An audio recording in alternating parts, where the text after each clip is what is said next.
बिस्मिल्लाहिर्रहमानिर्रहीम। अस्सलाम वालेकुम students, I am Mohammad Fawad Malik.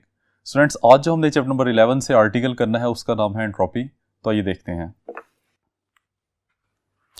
Students, entropy क्या चीज़ है इसको समझने के लिए पहले एक एग्जांपल देखिए। फर्ज कर लें कि हमारे पास एक बॉक्स है जिसमें हमने 10 बॉल्स को रखा हुआ है, जिसमें से 5 रेड कलर की हैं और 5 ब्लू कलर की हैं। इनिशियली ये एक ऑर्डर्ड फॉर्म में एग्जिस्ट करती हैं। हम क्या करते हैं कि इस बॉक्स को जेंटली शेक करना शुरू करते हैं और शेक करने के बाद अगर आप देखें तो ये बॉल्स सारी एक दूसरे के साथ मिक्सअप हो गई हैं।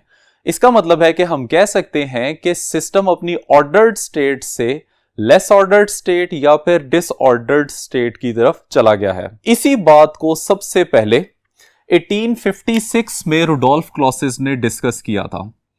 इन 1856 this concept was introduced by Rudolf Clausius।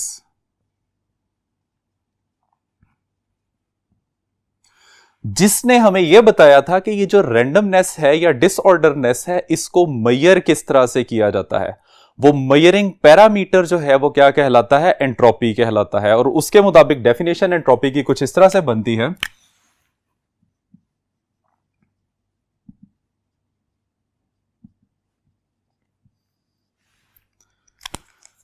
कहता है कि it is the measure of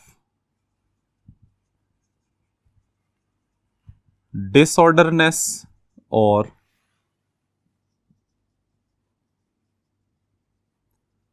randomness of the system. यानी कि ये सिस्टम के अंदर कितना डिसऑर्डर होता है या कितनी रैंडमनेस होती है उसकी मेजरमेंट को हम एंट्रोपी का नाम देते हैं। अब स्टूडेंट्स, दोबारा से हम उसी बॉक्स को इमेजिन करते हैं जिसमें हमने बॉल्स को रखा हुआ था जो कि अपनी डिसऑर्डर्ड फॉर्म में है। हम क्या करते हैं, इसको अब दोबारा ऑर्डर्ड फॉर्म में लाने की कोशिश करते हैं। हम दोबारा से इस बॉक्स को जेंटली शेक करेंगे तो फिर भी हम देख सकते हैं कि इसमें ऑर्डर एग्जिस्ट नहीं करता। यानी कि हम कह सकते हैं कि जिस प्रोसेस के थ्रू आप सिस्टम में डिसऑर्डर क्रिएट करते हैं या एंट्रोपी क्रिएट करते हैं, उसी प्रोसेस से आप कभी भी दोबारा ऑर्डर को क्रिएट नहीं कर सकते। तो इसके लिए हम यहां पे नोट लिख लेते हैं। Note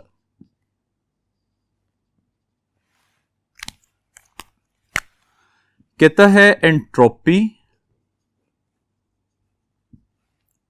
once increased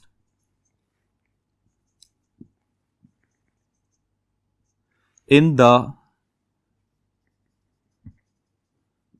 natural way can never be restored by that natural way। यानी कि जिस नेचुरल प्रोसेस से आपने एंट्रोपी प्रोड्यूस की है उसी नेचुरल प्रोसेस से आप एंट्रोपी को खत्म नहीं कर सकते। अब स्टूडेंट्स, आगे एक एग्जांपल देखिए। फर्ज कर लें कि हमारे पास एक ग्लास है और ग्लास में हमने कुछ आइस क्यूब्स रखे हुए हैं। आइस क्यूब सॉलिड फॉर्म होती है और सॉलिड फॉर्म में मॉलिक्यूल्स ऑर्डरली अरेंज्ड होते हैं। ठीक है। अब टेम्परेचर लो होने की वजह से सराउंडिंग की हीट इस सिस्टम में आके एब्जॉर्ब होना शुरू हो जाएगी और कुछ देर बाद हम देखते हैं कि सारे के सारे आइस क्यूब्स मेल्ट होके लिक्विड फॉर्म में आ जाते हैं। और हमें यह बात पता है कि लिक्विड फॉर्म में मेजरमेंट ऑफ डिसऑर्डर ज्यादा होती है as compare to the solid form. तो इस सिचुएशन में हमें यह पता चला कि हमने सिस्टम की रैंडमनेस को चेंज किया है by adding the heat into the system. इसी तरीके से एक और एग्जांपल देखिए कि हमारे पास एक कप ऑफ कॉफी है जो कि डेफिनेटली हाई टेम्परेचर पे होती है with respect to its surrounding, और हाई टेम्परेचर होने की वजह से इसके मॉलिक्यूल की रैंडमनेस बहुत ज्यादा होती है। अब टेम्परेचर डिफरेंस की वजह से अगर आप इसको रूम टेम्परेचर पे रखते हैं तो इस सिस्टम में से हीट बाहर निकल के सराउंडिंग में एब्जॉर्ब होना शुरू हो जाती है। अब जब हीट सिस्टम से बाहर निकलती है तो इस वजह से मॉलिक्यूल्स की रैंडमनेस क्या होना शुरू हो जाती है, कम होना शुरू हो जाती है। और एक वक्त ऐसा आएगा कि हीट का फ्लो रुक जाएगा जब कॉफी का और सराउंडिंग का टेम्परेचर सेम हो जाएगा। सिस्टम में हीट ऐड करके हमने रैंडमनेस को चेंज किया था, यहां पे सिस्टम से हीट हम एक्सट्रैक्ट करके सिस्टम की रैंडमनेस को चेंज करते हैं। तो इसी तरीके से हम एंट्रोपी को एक और तरह भी डिफाइन कर सकते हैं, that is another definition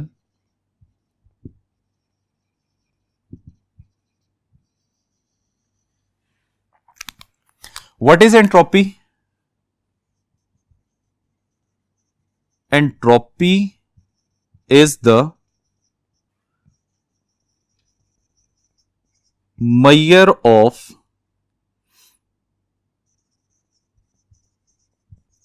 spread out energy. कितनी एनर्जी स्प्रेड हो चुकी है, इसकी मेजरमेंट को एंट्रोपी का नाम दिया जाता है। ठीक है, अब स्टूडेंट्स हम इसकी मैथमेटिकल फॉर्म डिस्क्राइब करते हैं। तो एंट्रोपी को मैथमेटिकली किस तरह से लिखा जा सकता है? मैथमेटिकली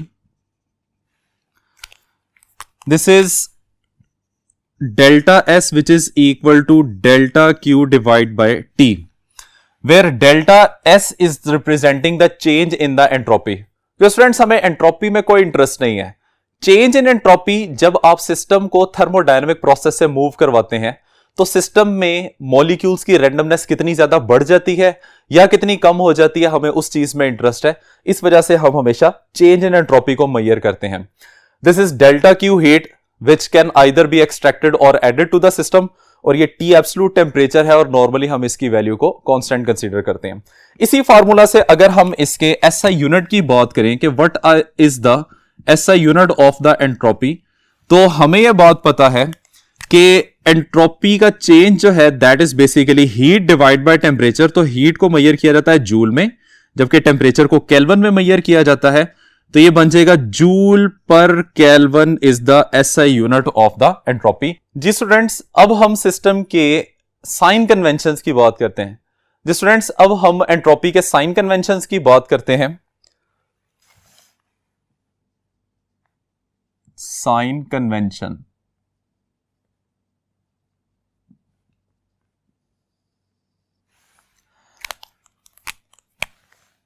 स्टूडेंट्स हमें यह बात पता है कि heat added to the system, यानी कि डेल्टा क्यू की वैल्यू जब भी पॉजिटिव होगी तो कॉरेस्पॉन्डिंग एंट्रोपी की वैल्यू, चूंकि हम इसको लिखते हैं delta S is equal to delta Q divide by T, तो ये वैल्यू भी क्या आ जाएगी? पॉजिटिव आ जाएगी। और एंट्रोपी पॉजिटिव होने का मतलब यह है कि सिस्टम की एंट्रोपी इंक्रीज कर रही है। और अगर आप सिस्टम से हीट बाहर निकालते हैं, हीट एक्सट्रैक्टेड, तो इसका मतलब यह है कि डेल्टा क्यू की वैल्यू नेगेटिव हो जाएगी। और इस सिचुएशन में अगर हम सिस्टम की एंट्रोपी डिफाइन करते हैं तो एंट्रोपी का फॉर्मूला किस तरह से आ जाएगा? That is delta S which is equal to delta Q divide by T. लेकिन यहां पे अब डेल्टा क्यू की वैल्यू नेगेटिव है, तो negative divide by positive value, इसका आंसर नेगेटिव रहेगा। और सिस्टम की एंट्रोपी नेगेटिव होने का मतलब यह है कि now the entropy of the system decreases. ठीक है, तो ये इसके साइन कन्वेंशंस हैं, ये आपने याद रखने हैं। अब स्टूडेंट्स हम बात करते हैं कि किस तरीके से सिस्टम की एंट्रोपी को इंक्रीज किया जा सकता है। तो इसके लिए हम लिखते हैं मेथड्स ऑफ इंक्रीजिंग एंट्रोपी।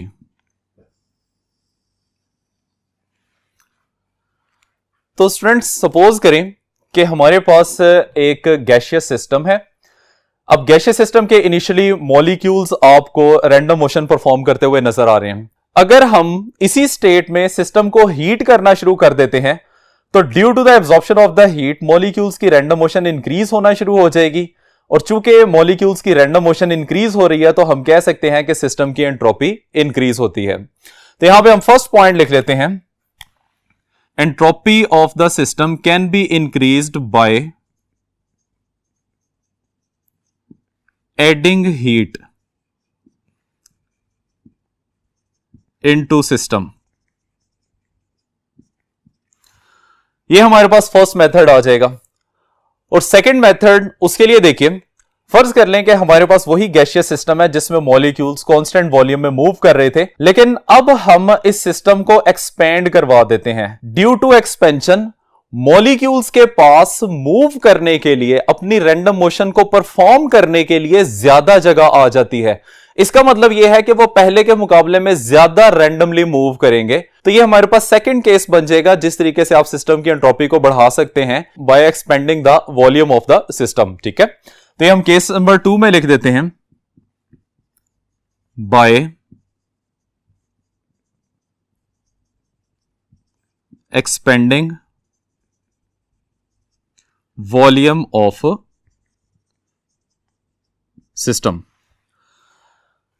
अब स्टूडेंट्स, ये जितनी भी हमने एग्जांपल्स डिस्क्राइब की हैं, इसमें हम रैंडमनेस की बात कर रहे हैं कि मॉलिक्यूल्स की रैंडम मोशन इंक्रीज हो रही है या मॉलिक्यूल्स की रैंडम मोशन डिक्रीज हो रही है। तो basically random motion of the molecule या रैंडमनेस ऑफ द मॉलिक्यूल ही डिसऑर्डर को डिस्क्राइब करती है। जितनी ज्यादा रैंडम मोशन होगी, डिसऑर्डर ऑफ द मॉलिक्यूल्स या डिसऑर्डर ऑफ द सिस्टम या डिसऑर्डर्ड स्टेट जो है वो उतनी ज्यादा होगी। अब चूंकि एंट्रोपी को हम डिसऑर्डर का नाम देते हैं, तो हम कह सकते हैं कि एंट्रोपी एक ऐसा पैरामीटर है जो कि सिस्टम की स्टेट को डिस्क्राइब करता है। अब चूंकि एंट्रोपी सिस्टम की स्टेट को डिस्क्राइब करती है, इस वजह से हम इसको स्टेट फंक्शन का नाम देते हैं। लेकिन हमने स्टेट फंक्शन की यह डेफिनेशन भी पढ़ी हुई है कि स्टेट फंक्शन एक ऐसा फंक्शन होता है जो कि सिस्टम की इनिशियल और फाइनल स्टेट पर डिपेंड करता है। जबकि आप सिस्टम को इनिशियल से फाइनल स्टेट में किस पाथ से लेके जा रहे हैं, यह पाथ से इंडिपेंडेंट होता है। अब पाथ का मतलब यहां पे बन जाएगा कि आप किस प्रोसेस के थ्रू आप सिस्टम में हीट ऐड करके उसकी एंट्रोपी बढ़ा रहे हैं या रैंडमनेस बढ़ा रहे हैं, या सिस्टम का वॉल्यूम इंक्रीज करके आप उसकी रैंडमनेस बढ़ा रहे हैं, इस बात पे ये डिपेंडेंट नहीं होती। ये सिर्फ सिस्टम की इनिशियल और फाइनल स्टेट पे डिपेंडेंट होती है। तो इस वजह से हम एंट्रोपी को एक और स्टेट फंक्शन कंसीडर करते हैं along with the functions which are pressure, volume, temperature and internal energy। तो इस तरीके से हमारे पास फिजिक्स में टोटल 5 स्टेट फंक्शंस एग्जिस्ट करते हैं। ठीक है, प्रेशर है, उसमें टेम्परेचर है, वॉल्यूम है, इंटरनल एनर्जी है और साथ में ये 5वां पैरामीटर जिसको हम एंट्रोपी कह रहे हैं। ठीक है, तो यहां पे हम लिख सकते हैं entropy is a state function along with pressure, temperature, volume, internal energy। ठीक है, तो एंट्रोपी स्टेट फंक्शन है जो कि पहले वाले पैरामीटर प्रेशर, टेम्परेचर, वॉल्यूम और इंटरनल एनर्जी के साथ ऐड हो जाता है। ठीक है, आइए स्टूडेंट्स, अब हम एंट्रोपी के कॉन्सेप्ट को एक और एग्जांपल से समझते हैं। एग्जांपल, स्टूडेंट्स सपोज करें कि हमारे पास 2 सिस्टम्स हैं। एक सिस्टम को हम नाम दे देते हैं सिस्टम ए। इसका टेम्परेचर है T1 which is higher temperature as compare to the temperature of the system B which is T2। Condition हम यहां लिख लेते हैं कि T1 is greater than T2। Initially दोनों एक दूसरे से आइसोलेटेड हैं। हम क्या करते हैं कि इन दोनों को आपस में कनेक्ट कर देते हैं with the help of a conducting rod. अब टेम्परेचर डिफरेंस होने की वजह से हीट हाई टेम्परेचर बॉडी से लो टेम्परेचर बॉडी की तरफ फ्लो करना शुरू करेगी। ठीक है, तो यहां पे हम फ्लो ऑफ हीट का एरो लगा देते हैं। Suppose that Q is the amount of heat which is flowing between these 2 objects due to the difference of the temperature. अब मैं इंडिविजुअली इन दोनों की एंट्रोपीज की बात करता हूं। तो सपोज कर लें कि ए सिस्टम की एंट्रोपी को हम S1 से रिप्रेजेंट करते हैं which is equal to Q divided by temperature T1, क्योंकि ए ऑब्जेक्ट ने T1 टेम्परेचर के ऊपर Q हीट को एक्सट्रैक्ट किया था।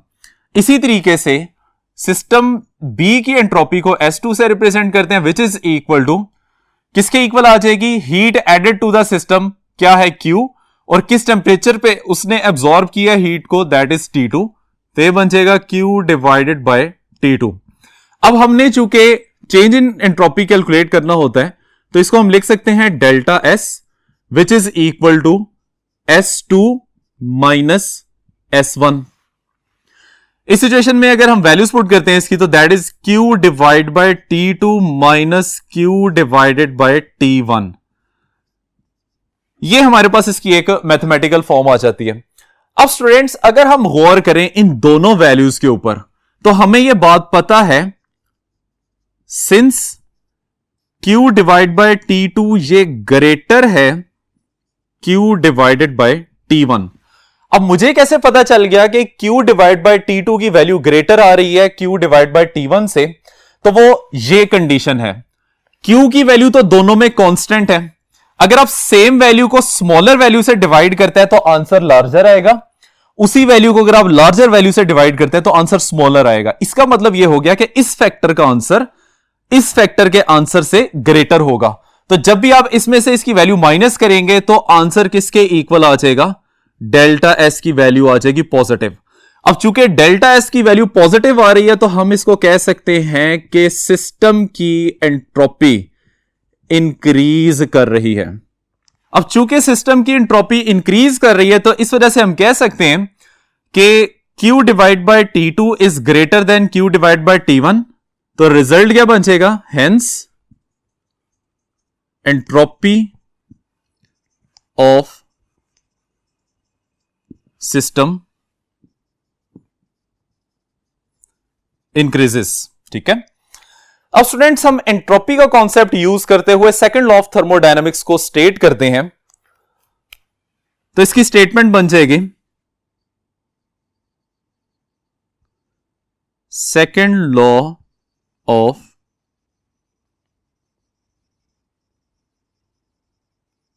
thermodynamics in terms of entropy.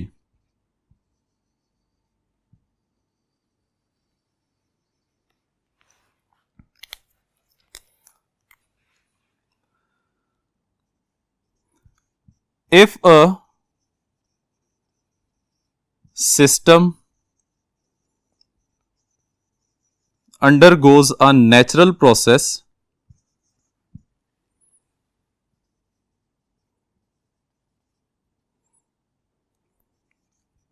it will go in the direction that causes the entropy of system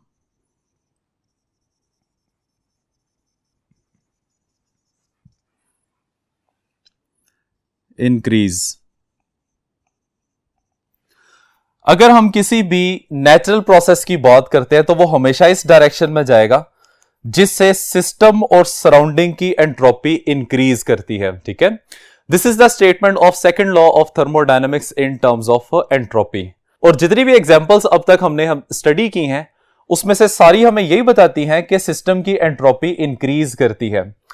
तो हम ये कह सकते हैं कि सिर्फ वो प्रोसेसेस पॉसिबल हैं जिसमें या तो सिस्टम की एंट्रोपी इंक्रीज करती है जो कि इररिवर्सिबल प्रोसेसेस बन जाएंगे, या जिसमें सिस्टम की एंट्रोपी कांस्टेंट रहती है जिसको हम रिवर्सिबल प्रोसेस कह सकते हैं। सिस्टम की एंट्रोपी कभी भी नेगेटिव नहीं हो सकती। उसकी रीजन यह है कि जब भी आप नेगेटिव एंट्रोपी की बात करते हैं तो इसका मतलब यह है कि सिस्टम अपनी लेस ऑर्डर्ड फॉर्म से मोर ऑर्डर्ड फॉर्म की तरफ मूव कर रहा है, और नॉर्मली नेचर में ऐसा नहीं होता। अगर हम पूरी की पूरी यूनिवर्स को एक ही साथ कंसीडर करते हैं तो इस सिचुएशन में जब आप हर एक सिस्टम की एंट्रोपी कैलकुलेट करें तो नेट एंट्रोपी का आंसर हमेशा हमेशा पॉजिटिव आता है। आइए स्टूडेंट अब हम एक और एग्जांपल लेते हैं। स्टूडेंट्स ये हमारे पास दो सिस्टम है। सिस्टम ए का टेम्परेचर 200 डिग्री सेल्सियस है जबकि सिस्टम बी का टेम्परेचर 100 डिग्री सेल्सियस है। अगर आप इन दोनों को आपस में थर्मली कनेक्ट कर दें तो हमें यह बात पता है कि हीट 200 डिग्री सेल्सियस से 100 डिग्री सेल्सियस की तरफ फ्लो करना शुरू करेगी और इसके साथ साथ ये सराउंडिंग के ऊपर वर्क भी कर सकती है, which is the definition of the heat engine. कि जब भी आपको हीट को वर्क में कन्वर्ट करना हो तो हमें दो ऐसे ऑब्जेक्ट्स चाहिए होते हैं जिनमें टेम्परेचर डिफरेंस एग्जिस्ट करता है। अब कुछ देर तक जब ये दोनों ऑब्जेक्ट्स एक दूसरे के साथ इन कांटेक्ट रहते हैं तो एक वक्त ऐसा आएगा कि इन दोनों का टेम्परेचर सेम हो जाएगा। सपोज कर लेंगे दोनों के टेम्परेचर 150 डिग्री सेल्सियस आ जाता है। अब इसका मतलब यह है कि फर्दर फ्लो ऑफ हीट रुक जाएगा क्योंकि दोनों ऑब्जेक्ट्स का टेम्परेचर डिफरेंस 0 हो चुका है। फ्लो ऑफ हीट रुक जाएगा, एंट्रोपी की वैल्यू इस वक्त मैक्सिमम होगी। अब सिस्टम में हीट तो मौजूद है लेकिन चूंकि डिफरेंस ऑफ टेम्परेचर 0 हो गया है, इस वजह से आप सिस्टम की हीट से कोई भी यूजफुल वर्क नहीं करवा सकते। इस तरह की जो हीट होती है जो कि यूजफुल वर्क के लिए अवेलेबल नहीं होती, इस प्रोसेस को हम डिग्रेडेशन ऑफ हीट का नाम देते हैं। तो स्टूडेंट्स, ये है हमारा आज का आर्टिकल। उम्मीद करते हैं कि आपको समझ आ गया होगा। इजाजत चाहते हैं। अल्लाह हाफिज।